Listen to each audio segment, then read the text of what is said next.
My son and his wife locked my husband and me in the basement of our own home, shouting, "This is ours now." Sitting in the dampness, I heard my husband whisper, "Hush, they don't know what lies behind that wall." When they left, my husband moved a loose brick and showed me a secret he had kept for 39 years. Hello, dear listeners. Thank you for joining me today. Before I begin my story, I would be very happy if you subscribed to the channel and left a comment writing which state or country you are listening from. It always warms my heart to see how far our stories travel. Enjoy listening. This house knows how to breathe. I know the rhythm of its breath as well as my own. In the morning, when the first rays of the Georgia sun break through the old pecan trees in the garden, it takes a quiet, deep inhale, and dust motes dance in pillars of golden light. In the evening, it exhales, cooling down, and the old beams creak, as if sighing, settling in for the night. I have lived here for 40 years. I have grown into these walls, or perhaps they have grown into me. My father-in-law, Cornelius's father, a man with a steady gaze and a wide soul, built this house. He built it not as a vacation home, but as a legacy, a place where his grandchildren and great-grandchildren would laugh, a place of strength. This morning I was making soup as usual, simple chicken broth with dumplings, the way my grandmother taught me. Cornelius eats almost nothing lately, but the aroma of chicken broth is so familiar, so like home, that it sometimes sparks a flicker of interest in him. I was cutting carrots into tiny, almost jewel-like cubes and remembering how I taught Travante, our son, to do this. He was little, standing on a stool next to me, his chubby fingers clutching a safety knife. "Mama, I'm a chef," he would shout, and we would both laugh. That laughter still lives in the grain of the kitchen table. "That tasteless slop again, Miss Idella?" The voice of Kessia, Travante's wife, burst into my memories like a draft in a warm room. "We talked about this yesterday. The internet has a million recipes. Broccoli cream soup, gazpacho. Can't you master something new? It's for Travante. He needs proper nutrition." She stood leaning against the doorframe in her ecru silk robe, arms crossed over her chest. She never called me Mom, only Ms. Idella, with a cold politeness that was worse than outright rudeness. I didn't turn around. I just kept stirring the broth. "Your husband loves this soup," I answered quietly. "And his father loves it. Father doesn't understand anything anymore," she cut in. "But Travante deserves better. They have been living with us for 3 years, ever since Cornelius had his first stroke. At first, it seemed right. Family should be together, especially in hard times. I gave them the entire second floor, the master suite with the balcony overlooking the garden. Cornelius and I moved downstairs to his former study so he wouldn't have to climb the stairs. Gradually, their things, their habits, their smells, Kessia's sharp perfume, Travante's tart cologne began to displace the air of this house. Last week, she moved grandfather's armchair without asking, the one with the worn armrests where my father-in-law used to read the Savannah Tribune. She shoved it into the darkest corner and hoisted some soulless white contraption of metal and leather into its place. "It doesn't fit the modern interior," she threw over her shoulder at me. I said nothing then. I just went downstairs at night when everyone was asleep and stroked the old cracked leather of the chair the way one pets a faithful old dog. I remember how Travante used to fall asleep in it in his grandfather's arms, how I sat in it myself while pregnant, reading history books, dreaming of returning to my work at the archives when my son grew up a bit. But he kept growing. And then came Cornelius with his career, demanding constant attention, and my dream quietly gathered dust like old tomes in the attic. Cornelius lay in the study, staring at the ceiling. His body had weakened, but his mind sometimes flared with its former clarity, like an ember in a dying fire. I walked over, sat down next to him, and took his hand. His skin was dry and thin, like parchment. "How are you, my love?" I whispered. He slowly turned his head, his eyes focused on me. "They are noisy," he exhaled. Yes, they were always noisy. Their voices, their arguments about money, their loud laughter, All of it was alien to the quiet, grounded life of our home. Travante came down for lunch. He didn't say hello, sat at the table, and immediately stared at his phone. I placed a bowl of soup in front of him. He pushed it away. "Ma, we need to talk. Seriously." Kessia instantly materialized next to him, sitting opposite, folding her hands on the table. In her eyes was that predatory glint I had learned to recognize. It meant they were plotting something. "We've been thinking, with the inheritance and all these complications, bureaucracy," Travante began, not taking his eyes off the screen. "Father is in such a state. To avoid problems later, you should sign the house over to me now. A deed of gift. It's just a formality to simplify everything." My chest went cold, not from the words themselves, but from the casualness with which they were spoken, as if he were asking me to pass the salt. "No," I said. My voice didn't tremble. "This house belongs to your father and me. As long as we are alive, everything stays as it is." "So you don't want to simplify things?" Kessia leaned forward. "You want your only son to run around government offices later, gathering certificates when, well, you understand." "I understand everything," I replied, looking her straight in the eyes, "and that is exactly why the answer is no." Travante finally raised his head. There was no filial love in his gaze, only cold, angry irritation, as if I were not his mother, but an annoying obstacle in his path. "I don't understand what the problem is. We live here. We take care of Father." "You live in my house," I corrected him. "I take care of Father." At that moment, Cornelius appeared in the doorway of the living room. He stood leaning against the jamb, breathing heavily. He must have heard everything. His gaze was surprisingly clear. He looked not at me, but at Travante. "You..." His voice was weak, but every word rang in the ensuing silence. "You are a disgrace to our name. A disgrace." That word struck Travante like the crack of a whip. I saw his face contort. It wasn't just anger. It was the rage of a man touched in his sorest spot, his vanity, his right to bear the Dubois name, of which he was so proud.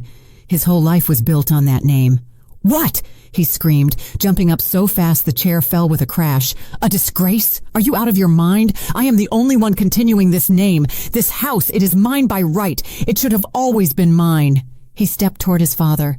I jumped up, standing between them. "Travante, stop! No, enough! I am tired of this." His eyes were wild. "This is ours now." He grabbed me by the shoulder, not painfully, but with authority, and shoved me aside. Then he grabbed his father under the arm. Cornelius was as weak as a rag doll. Travante dragged us through the hallway to the heavy oak door leading to the basement. "Travante, what are you doing?" I screamed, resisting. "You'll have time to think about your behavior," he growled. He threw the door open, and the smell of dampness and cold earth hit our faces. He roughly shoved us inside onto the top step of the steep staircase. I barely held on to Cornelius to keep us from rolling down. The door slammed shut, plunging us into darkness. The heavy bolt clicked from the outside. We were left in complete silence. Only my ragged breathing and the weak, raspy breathing of my husband beside me. I sank onto the cold stone step, clutching Cornelius to me. The tears wouldn't come. Inside, everything had gone numb. Years of service, years of love. My whole life given to this boy, this house, this family. All of it ended here, in this dark, damp basement. I was broken, shattered into pieces, and in this deafening silence, in this absolute darkness of despair, I heard my husband's quiet, tense whisper. He pressed his lips right to my ear, his words barely audible. "Hush, they don't know what lies behind that wall." My husband's words pierced the gloom, and I froze, listening. Above our heads, Travante's heavy, quick footsteps rang out, followed by Kessia's lighter, pattering tread. The front door slammed so hard, a dull echo rolled through the basement. A moment of silence, and then came the sound of an engine starting, quickly moving away and fading. They were gone. We were left alone in the cold, ringing silence of our own home, locked in its stone belly. "Help me," Cornelius rasped. His voice was weak, but there was a steely persistence in it I didn't recognize. I helped him up. His body was trembling from weakness and cold. Slowly, step by step, we descended the chipped stairs to the dirt floor. It smelled of the stale vegetables we used to store, damp clay and oblivion. The only source of light was a thin strip breaking through from under the door upstairs. In this dim twilight, I could barely make out the shapes of old shelves covered in cobwebs and empty jars piled in the corner. Cornelius led me not to the shelves, but to the far wall, to the very masonry of the foundation. He leaned against the rough, damp stones, breathing heavily. "Here," he whispered. "Father showed me when I was 18, said it was for the most extreme case. I thought it would never come." He ran his shoulder along the wall, searching for something by touch in the gloom. Finally, he stopped. "Here, press. I don't have the strength." I touched the stone where he pointed. One of the rough granite blocks seemed no different from the others. But when I pressed harder, it gave way, sliding inward with a quiet scraping sound. Behind it, a black square void opened up. Inside this niche, something dark lay hidden. I reached my fingers in and felt cold, smooth metal. It was a small tin box, an old tobacco tin, the kind popular in my childhood. I pulled it out. It was light, almost weightless. We returned to the steps and sat side by side. Cornelius took the box from me. His fingers struggled with the simple latch for a long time. Finally, with a quiet click, the lid opened. I expected to see anything. Old photographs, maybe a few gold coins hidden by my father-in-law for a rainy day. But inside there was nothing shiny, only a few yellowed papers folded in four. Cornelius took out the top document and unfolded it. Even in this faint light, I saw the official seal and faded violet ink. It was a birth certificate. "Read it," Cornelius said. I took the paper. It was fragile as an autumn leaf. The name written in calligraphy was unfamiliar to me. Cassius Thorne, place of birth. A prison hospital in Mississippi. A place I had only heard terrible stories about. Mother's name, dashed out. Father's name, Orion Thorne. "I don't understand," I whispered, looking at my husband. "That's me," he said quietly. "That is my real name." Something snapped inside me. For 40 years, I had lived with Cornelius Dubois, son of the esteemed Dr. Dubois, heir to a famous family, and now this fragile sheet of paper was telling me I didn't know the man I had shared a bed with, raised a son with, built a life with. He took out the next document. An adoption decree. Cassius Thorne adopted by citizen Dubois, Langston James. The new son is assigned the surname Dubois and the name Cornelius. Everything was certified with dry official stamps. The last item in the box wasn't an official paper, but a letter written in the familiar, confident handwriting of my father-in-law. Cornelius handed it to me. "Son," I read mentally, struggling to make out the words in the dark. "If you are reading this, it means dark times have come, and I am likely gone. I never told you the whole truth, fearing it would break your life. Your father, Orion Thorne, was a brilliant scientist, an honest and brave man. But in our country, honesty and courage often become a crime. He was slandered, labeled a threat to national security, a traitor, and he perished in prison. I was his friend and colleague. I promised him I wouldn't let his son be lost. I adopted you, gave you my name, my family, to protect you, to erase the brand of a traitor's son. Live with dignity, Cornelius. Wear the Dubois name with honor. But never forget whose blood flows in your veins. The blood of a brave man." I read to the end and slowly folded the letter. The cold that had started in the basement was now coming from within. It chilled me to the bone. All these years Cornelius lived with this secret. He feared the shadow of the past. He protected a name that wasn't his by birthright. And Travante, our son, he built his whole life, his entire pride, on this name. He boasted of his grandfather the doctor, his pedigree, his heritage, a heritage that didn't exist by blood. All the pain, all the humiliation of the last few years, all the insults I had swallowed like bitter medicine, all of it suddenly compressed into a single point in my chest. But it didn't explode in a scream or tears. It froze, turning into an icy, perfectly clear crystal. And in its cold facets, I saw everything with dazzling clarity. I was an archivist. I worked with documents, with facts, with histories people tried to forget or rewrite. I knew the value of truth locked in yellowed paper. And what I held now wasn't just a family secret. It was a weapon. It was power, absolute, undeniable power. We sat in the dark for 2, maybe 3 hours. Time lost its flow. Cornelius dozed off, leaning his head on my shoulder, exhausted by the tension.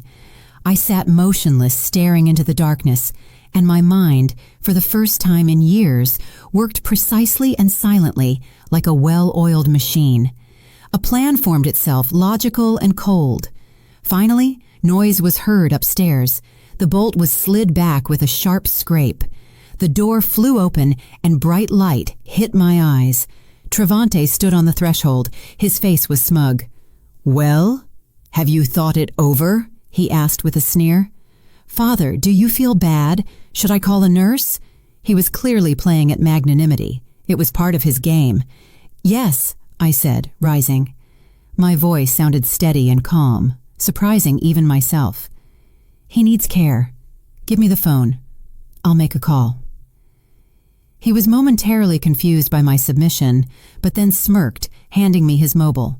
"Here, 1 call to arrange a nurse, and no funny business." I took the device. Its warmth contrasted with the cold of my fingers. I didn't search for a number in the contact list. I knew it by heart. A few years ago, I had read an article in Essence magazine about a female attorney specializing in complex family cases and inheritance. She was described as a brilliant and uncompromising specialist. I memorized her name just in case. As it turned out, not in vain. I calmly dialed the number. Travante looked down at me, expecting to hear my conversation with some caregiving service. A crisp female voice answered the phone. "Veda Sterling, speaking." "Ms. Sterling, good afternoon," I said, just as evenly and clearly. "My name is Idella Dubois. I urgently need your help." I arranged a meeting with Veda Sterling, and without changing my expression, handed the phone back to my son. He took it with lazy curiosity, scrolling the screen to check who I had called. The number was unfamiliar, without a name. He apparently decided it was a care agency, and complete satisfaction reflected on his face. He had won. The old mother was broken and submitted. "Good girl," he tossed out, more to himself than to me. "A sensible decision. Come on, Kessia, let's help Father up. It's not fitting for him to sit on the steps." They helped Cornelius to his room with that exaggerated, showy care that hurts the eyes with its falseness. They tucked him into bed, adjusted the blanket. Kessia even brought a glass of water. They were acting out a play of magnanimous victors, and I was their main audience. I watched silently, and they mistook my silence for capitulation.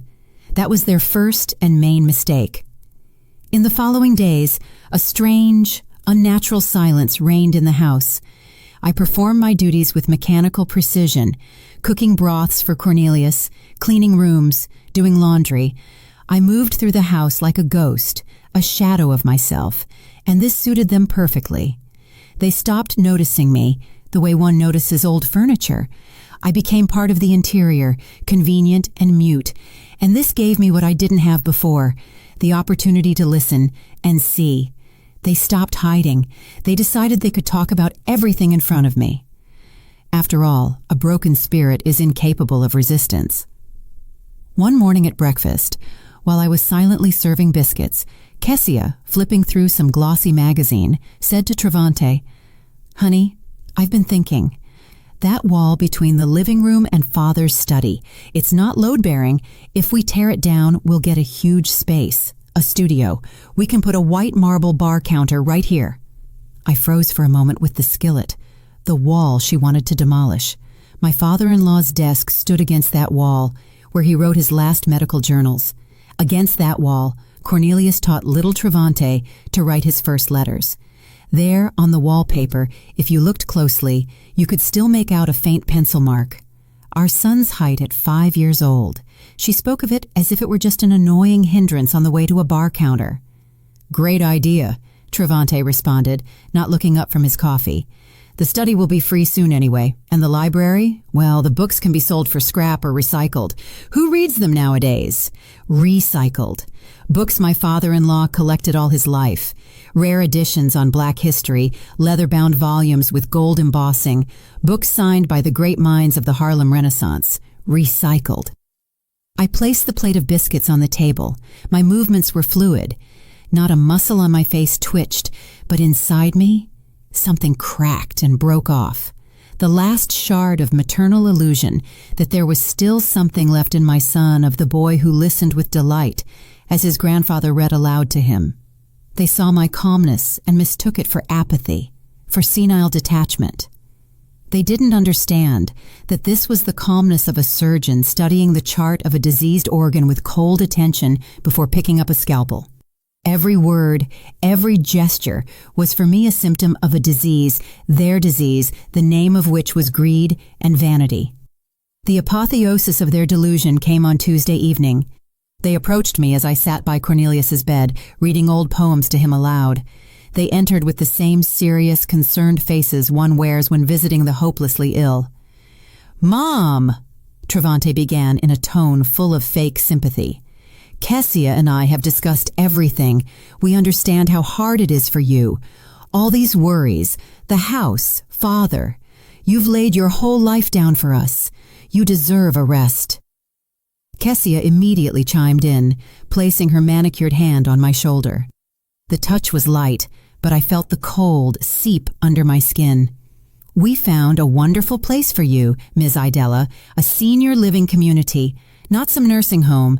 No, an elite establishment. Just outside Atlanta, pine forest, a pond, 4 meals a day, medical care 24/7. You'll have your own cozy room. You'll be able to walk, read, socialize with people your age. We'll visit you on weekends." They looked at me, expecting gratitude. They sincerely believed they were doing me a favor. They were offering me, the mistress of this house, a cozy room in exchange for my past, my life, everything that was dear to me.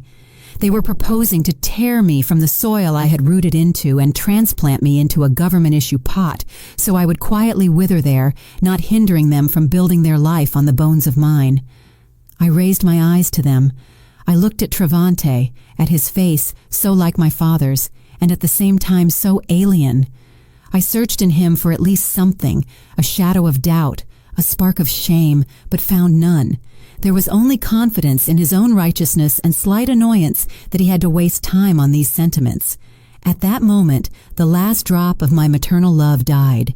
It didn't evaporate in anger, didn't drown in tears. It simply ceased to be. As if a spring snapped in an old clock and the pendulum, swinging for 40 years, stopped forever. I looked at this man and saw before me not a son, but a stranger, a calculating, cruel stranger with my eyes.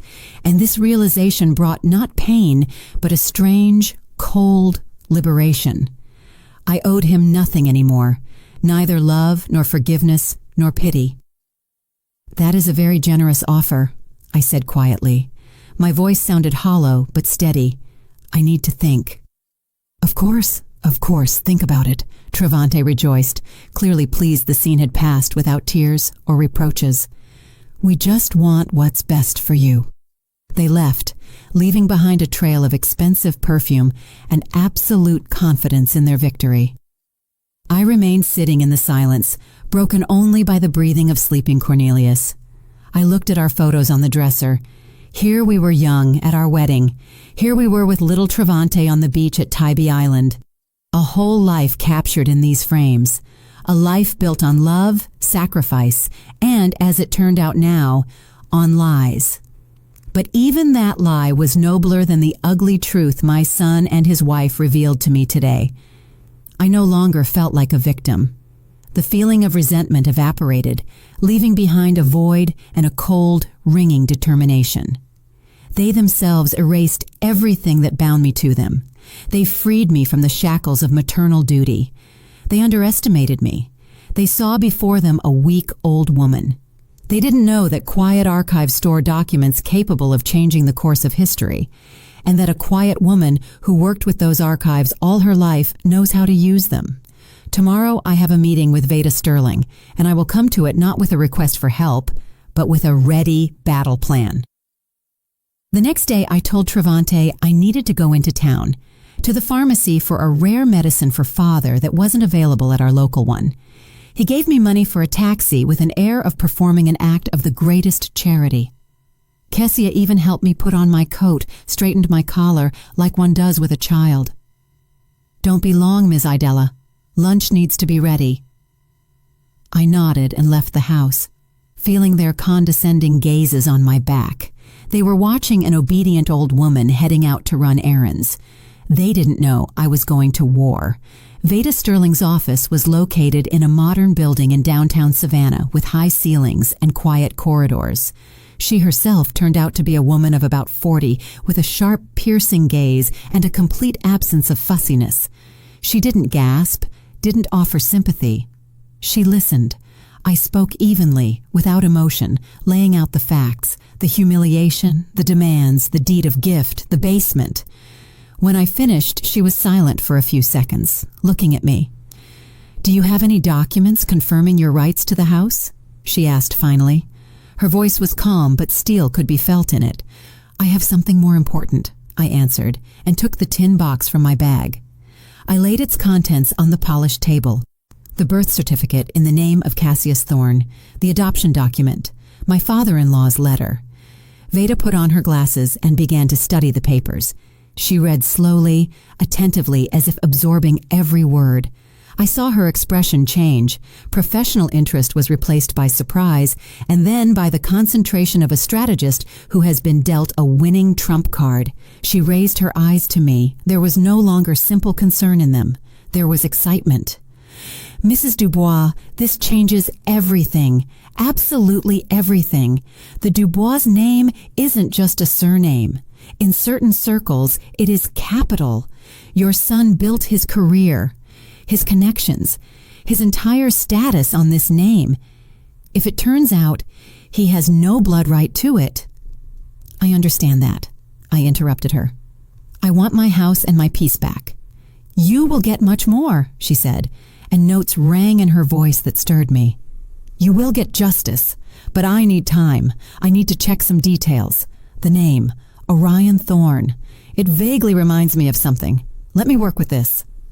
I went home, leaving the documents with her, and plunged back into the gray, silent routine. Travante and Kessia, seeing I no longer raised the topic of the nursing home, decided I had resigned myself and was simply awaiting my fate. They already behaved like full owners. Kessia ordered furniture catalogs. In the evenings, they sat in the living room, loudly discussing which shade of gray would best suit the walls in their future studio. I walked past without stopping, but every word they said was deposited in my memory, becoming another stone in the foundation of my resolve. A week passed, a week of sluggish, tense waiting.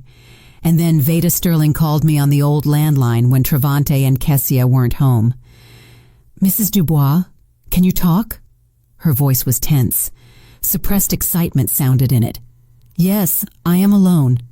I have news, and it is stunning.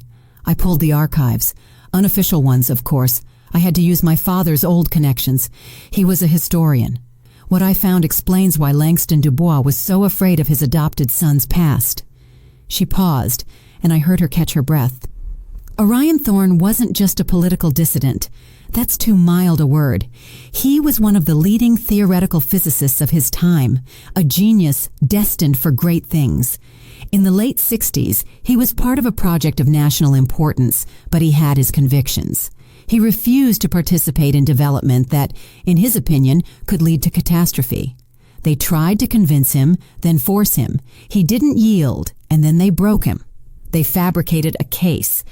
He wasn't just accused of dissent. He was accused of treason, of passing secret data to foreign intelligence. I listened, and the cold that had settled in me in the basement seemed to turn into ice, binding my insides. There was a closed trial, Veda continued. His name was erased from everywhere, from scientific publications, from lists of institute employees. It's as if he never existed. But in narrow academic and government circles, his name is still remembered. Not as the name of a scientist, but as the name of a traitor, a brand, a stain that in those circles doesn't wash away even after a generation. I was silent, lacking air. I sank onto a chair. Do you understand what this means, Mrs. Dubois? Veda's voice became quieter but more distinct. Your son, Travante, builds his business on connections. He prides himself on his lineage, his partners, his clients. These are people for whom reputation, purity of name, continuity of generations is everything. They do business with the grandson of the renowned Dr. Dubois. And now imagine what will happen to his business, to his position in society, when it turns out that he is actually the grandson of Orion Thorne, a man whose name for them is synonymous with treason. There it was. That was the weapon I had thought of. But it turned out to be not just a pistol. It was a bomb capable of not just winning back my house, but destroying the entire world my son had so carefully built for himself. This won't just strip him of his inheritance, Veda finished. This will destroy him socially, professionally, financially. He will become an outcast, a pariah. For him and his wife, that is worse than death. I hung up the phone. I sat in the kitchen in silence. The sun shone through the window. A geranium bloomed in a pot on the windowsill. Everything was as always, but the world had changed. The stakes in this game had risen to the heavens. It was no longer about an old house and a humiliated mother. It was about the total destruction of my son's life. And I felt no horror, no pity, no maternal instinct that should have screamed inside me, protecting my child, whatever he might be. No, I felt only cold, eerie satisfaction, a sense of perfect, calculated justice. You wanted to take my house. You wanted to throw me into a home. You wanted to erase my life like an unnecessary entry in a book. Fine. Let's see what it's like when your life is erased, when your whole existence, built on pride and lies, turns to dust from a single breath of truth. I stood up and walked to the window. I looked at the garden I had planted with my own hands, at the old pecan tree under which little Travante played. I was saying goodbye to him, not to the man who now lived on the second floor, but to that boy I once loved more than life itself. Saying goodbye forever, because I knew I would pull the trigger without hesitation. I stepped away from the window when I heard the sound of a car pulling up. They were back. My heart didn't flutter. It beat evenly, coldly, measuring out the seconds until the beginning of the end. I went out into the hallway to meet them, not as a servant, but as the mistress of the house. For the first time in months, I squared my shoulders. They entered laughing, laden with bags from expensive stores. Kessia held a roll of wallpaper samples. They were in a great mood. Ms. Idella, you're here, Kessia tossed out, not looking at me. Travante, look, this pearl shade will look perfect in the foyer. They didn't even notice how I had changed. They were too absorbed in themselves, in their future, which they had already planned within the walls of my house. 2 days later, on Saturday morning, the doorbell rang. Travante went to open it, grumbling discontentedly about visits without warning. I waited in the living room. I knew who it was. Veda Sterling stood on the threshold. She was dressed in a sharp, dark suit. In her hands was a thin leather briefcase. Behind her stood an official-looking man, a courier from a legal firm. Dubois Travante Cornelius? Veda asked in an even, businesslike tone. Yes, and who are you? Travante measured her with an appraising look. My name is Veda Sterling. I represent the interests of the owner of this house, Idella Dubois. This is for you. She handed him a thick envelope. Travante took it confusedly. He looked at me, then back at Veda. His face expressed complete bewilderment. Owner? What owner? This is my family's house. I would ask you to familiarize yourself with the document, Veda replied coldly. Kessia came out of her room, attracted by the voices. Seeing the strange woman, she frowned. Travante tore open the envelope with irritation. He began to read, and I saw the color slowly drain from his face. First bewilderment was replaced by anger, and then he laughed, loudly, hysterically. Eviction? He laughed. Mama, is this your joke? You hired this actress to scare us? This is just ridiculous. Kessia snatched the paper from him, ran her eyes over it. Her face also twisted into a contemptuous sneer. Ms. Idella, we thought you had fallen into apathy, but you, it turns out, decided to play drama. Very cute, but we don't have time for this. She turned to Veda. Miss, I'm afraid my mother-in-law has misled you. She is an elderly person, a bit out of her mind. Here.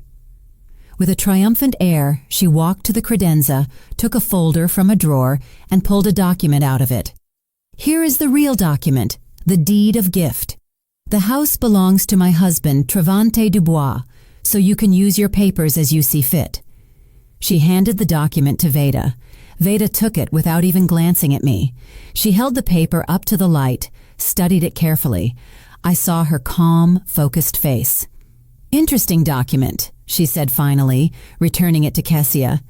Especially interesting is Mrs. Dubois' signature, so fresh, and the notary's seal. I know this notary, Mr. Henderson. It is a great pity that he passed away 2 years ago. It must have been a very complex document if he had to notarize it from the other side. A ringing silence hung in the room. The laughter froze on Travante's lips. Kessia looked at Veda. Her face went white as a sheet. What? What are you talking about? She stammered. I am talking about the fact that this paper is a clumsy, very clumsy forgery, Veda continued calmly, looking straight into Kessia's eyes. Forensics will prove this in one day, and then we will be talking not about eviction, but about grand larceny and fraud. That is a felony, several years in prison. Travante stepped forward. His face was crimson with rage. Who are you to threaten us in our own house? I am a lawyer, and I do not threaten. I inform of consequences. The house, as I already said, belongs to my client.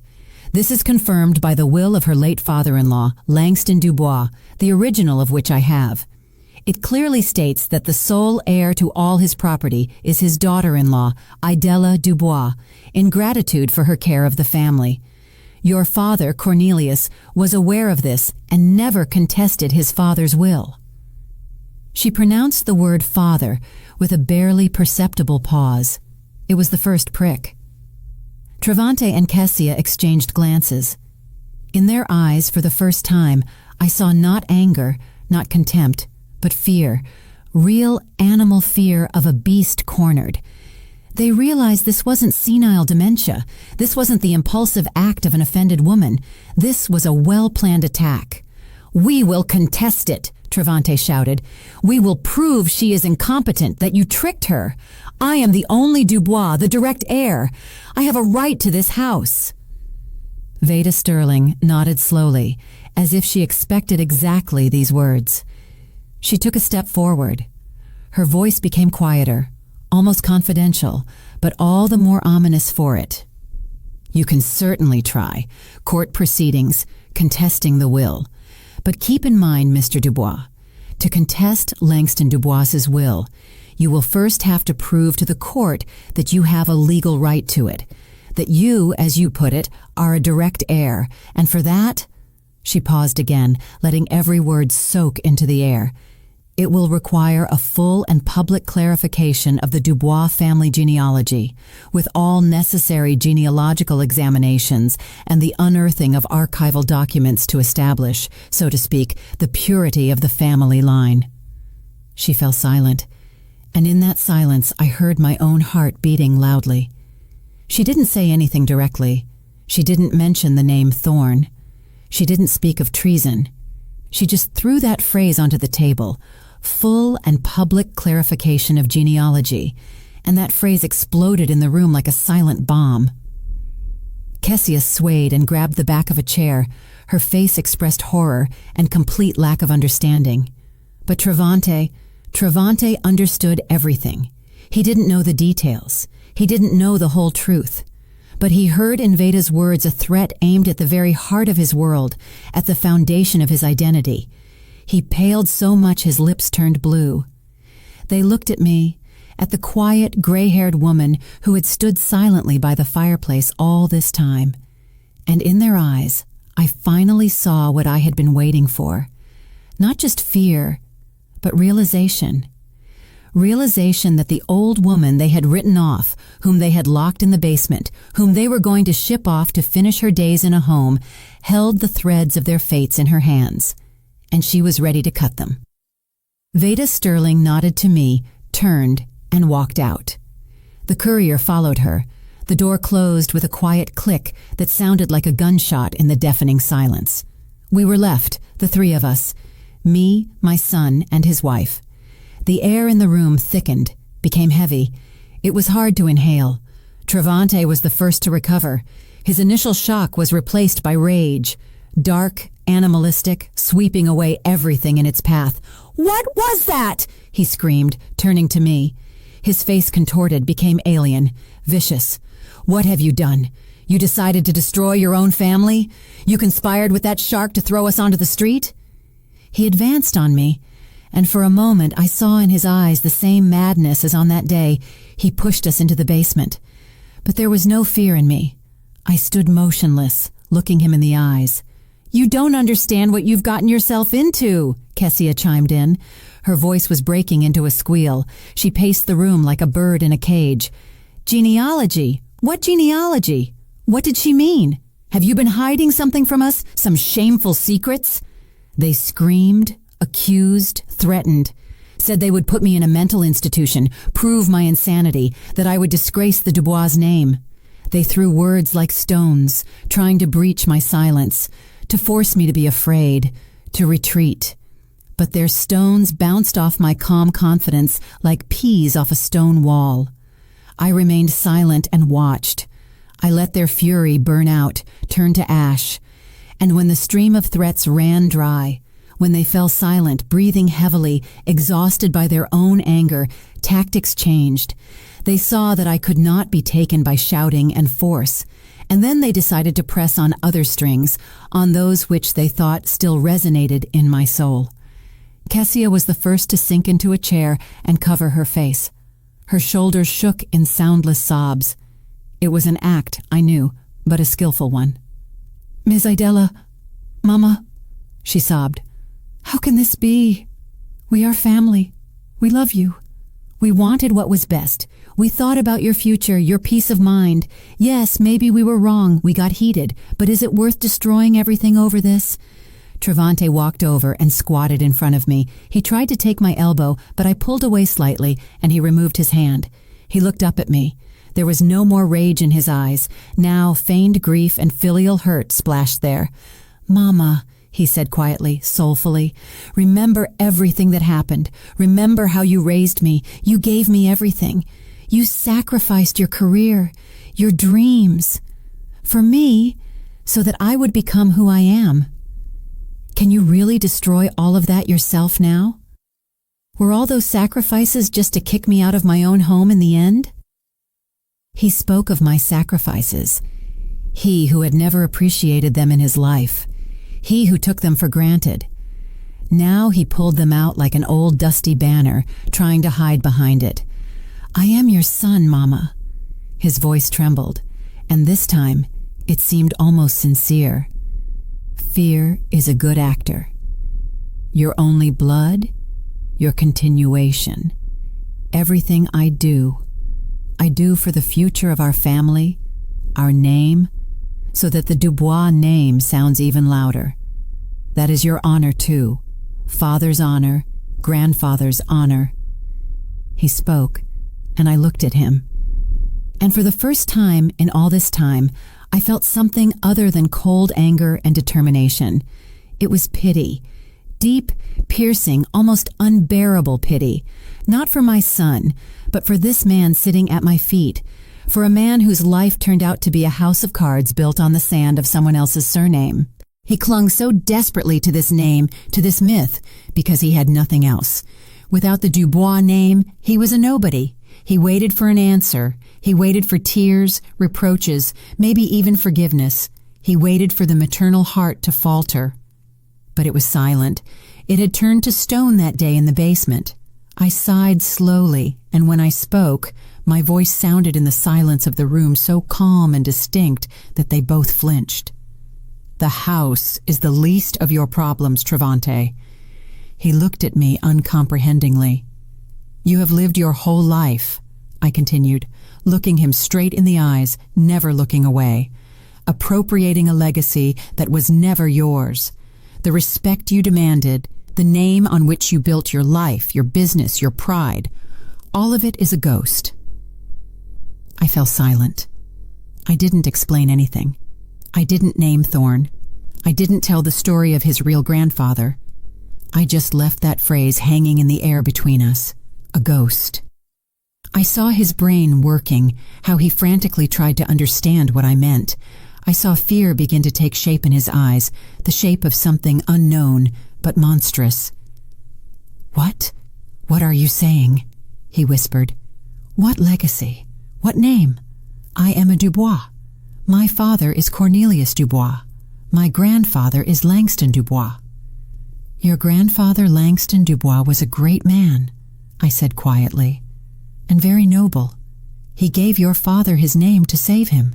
And you turned that name into a commodity, a shield for your vanity, and you disgraced it. Father was right." I let him figure out the rest himself. I knew my son's imagination. I knew his greatest fears, the fear of being a nobody, the fear of turning out to be an imposter. I saw those fears coming to life in his eyes now, fueled by my silence. He could imagine anything. Illegitimacy, a secret shame in the lineage, any dirt that could stain the shining name of the Dubois family. And any of those guesses was torture for him. I gave him this food for thought, this poison that would slowly poison him from the inside. The horror of the unknown was my strongest ally.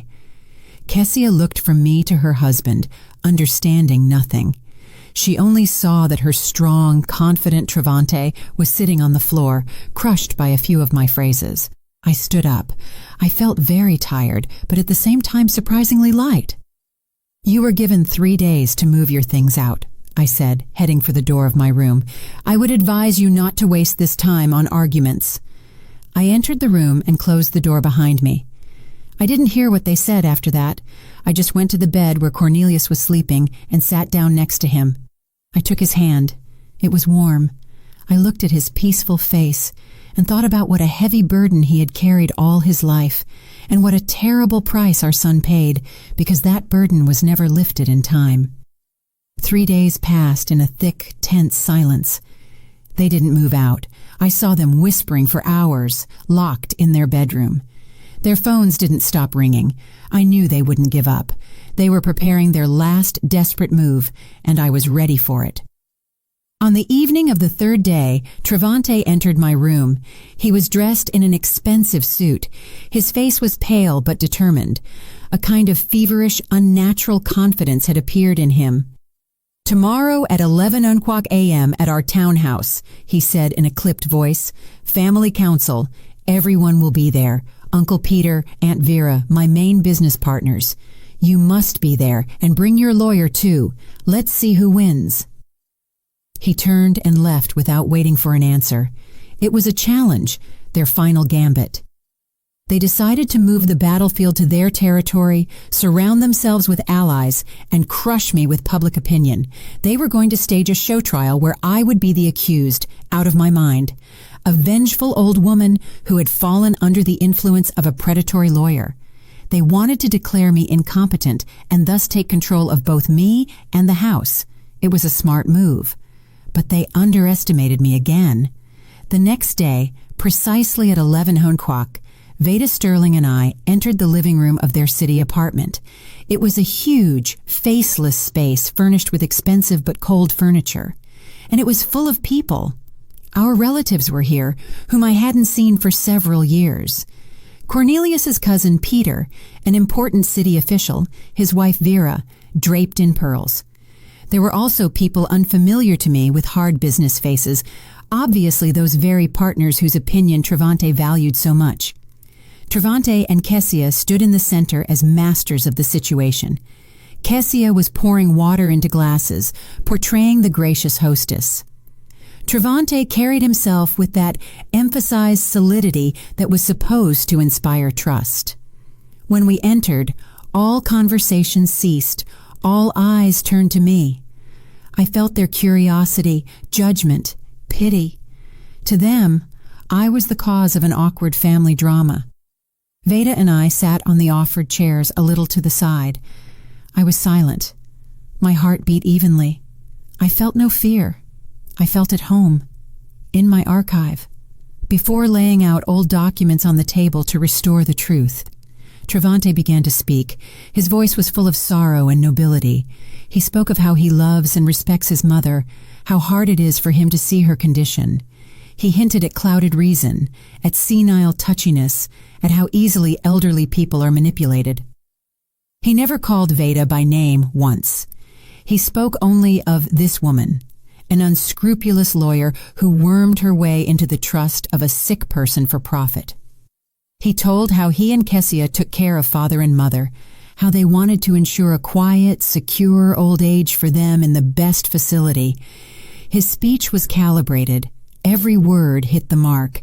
He painted a picture in which he was a loving, suffering son, and I was a deluded, ungrateful mother. He spoke for a long time. Relatives nodded sympathetically. Partners watched with understanding. I saw the scales tipping in his favor. He had almost won. When he finished, a heavy silence hung in the room. Travante looked at me with poorly concealed triumph. "That is essentially everything," he said, spreading his hands. "We only want to protect Mom from herself and from outside influence. We are talking about conservatorship, otherwise she will do foolish things, deprive herself and father of a roof over their heads." Then Veda stood up. She didn't argue or make excuses. She calmly walked to the table in the center of the room. "Everything Mr. Dubois said is very touching," she began in an even voice. "But let's move from emotions to facts. Facts are stubborn things. Mr. Dubois claims he is acting in his mother's interests, fearing she will lose the house. But here's a document." She took a copy of the forged deed from her briefcase and placed it on the table. The document which Mr. Dubois and his wife presented as the basis of their rights to the house. A document according to which Mrs. Dubois has already lost her home. She paused. "And here," she placed another sheet next to it, "is the conclusion of a handwriting analysis confirming the signature is forged, and a certificate from the archives of the notary chamber stating that the notary who allegedly certified this paper died 2 years before it was signed." A murmur ran through the room. Uncle Peter frowned, took off his glasses. Travante's partners exchanged glances. The picture of the loving son began to crack. "These are all insinuations," Travante shouted, but there was no longer confidence in his voice. "These are documents," Veda cut him off. "And now, with your permission, my client will speak. She does not need conservatorship. She needs to be heard." All eyes turned to me again. I slowly rose. I didn't look at Travante. I looked at the faces of the people in this room. "Good afternoon," I said. My voice didn't tremble. It was the voice of an archivist accustomed to speaking about facts. My son spoke of the legacy of the Dubois family, of honor. I dedicated my entire life to serving this family and preserving its history. Therefore, allow me to clarify. I took another folder from my bag. Legacy is not just a house and money. It is primarily memory and truth. Here. I placed my father-in-law's letter on the table. This is a letter from my father-in-law, Langston Dubois, to his adopted son, my husband Cornelius. He writes about love, about duty, about nobility. He writes about how he saved an orphan boy by giving him his name. This is the true legacy of the Dubois family, love and self-sacrifice. I spoke calmly, laying out the history of my family before them like solitaire. I told them the truth, not all of it. I didn't name Orion Thorne. I didn't speak of treason. The honor of the family, even one like this, I didn't want to stain publicly. I simply said that Cornelius was an adopted son, the son of a repressed scientist whom Langston Dubois saved from the system, giving him his surname and his love. Langston left this house to me, I pointed to the copy of the will, because he believed I would preserve his spirit, the spirit of a family built not on blood, but on love. And my son, I looked at Travante for the first time, decided that his right to this house was based on a forged paper. I fell silent, and in that silence, everything became obvious. I didn't accuse. I simply juxtaposed two documents. On one side, a letter breathing love and nobility, the real history of the family. On the other, a fake deed, breathing greed and deceit. I contrasted genuine legacy with entitlement. It was the end. I saw it on their faces. Uncle Peter slowly stood up, walked to the table, took my father-in-law's letter, read it. Then he looked at Travante with such contempt that he shrank. The business partners silently rose from their seats and, without saying goodbye, headed for the exit. They wanted nothing to do with a man who not only turned out to be a fraudster, but wasn't a real Dubois. His main capital, his name, turned to dust before their eyes. Kessia stood clutching her husband's arm. Her face was gray with horror. She looked at the departing guests, at the ruins of their world. And I think, at that moment, she hated him. Travante stood in the middle of the room completely alone. He was broken, destroyed, and not by a court, not by the police. He was destroyed by the truth which I, carefully, like an archivist, had brought to light. His final gambit turned into a public execution he had arranged for himself. He was exposed as a cruel, greedy impostor before everyone whose opinion was dearer to him than life. He was completely and finally broken. I turned and, looking at no one else, walked out of the room. Veda followed me. We silently went down to the street where the cool spring air waited for us. It had never seemed so fresh and clean to me. We didn't say a word to each other. Everything had already been said. 6 months have passed. Autumn has come into its own, painting the garden in gold and crimson. The house has become very quiet. This silence no longer depresses me. It was healing, like a cool compress on a wound. It was filled with light penetrating the washed windows, the smell of pecans, and the quiet ticking of the old clock in the living room.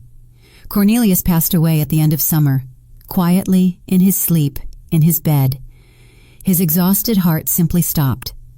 I held his hand until the very end. We didn't talk about Travante. We didn't talk about the past. We talked about our youth, about our first date in Forsyth Park, about how funny he looked trying to fix a leaky faucet. We said goodbye, and when he left, I mourned him.